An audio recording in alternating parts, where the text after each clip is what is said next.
The woman killed in a Grand Forks motorcycle accident Wednesday night has been identified as 39-year-old Renee Lillehagen of Grand Forks. Police say it happened on the 1100 block of Demers Avenue. 3 motorcycles were traveling eastbound on Demers, right in front of the fire station. The victim was riding last in the group.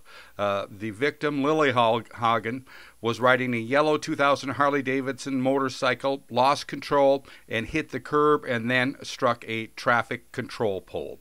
Again, the victim, who was killed in a motorcycle accident in Grand Forks Wednesday night, has been identified as 39-year-old Renee Lillehagen of Grand Forks. I'm Neil Carlson reporting for iNews.TV.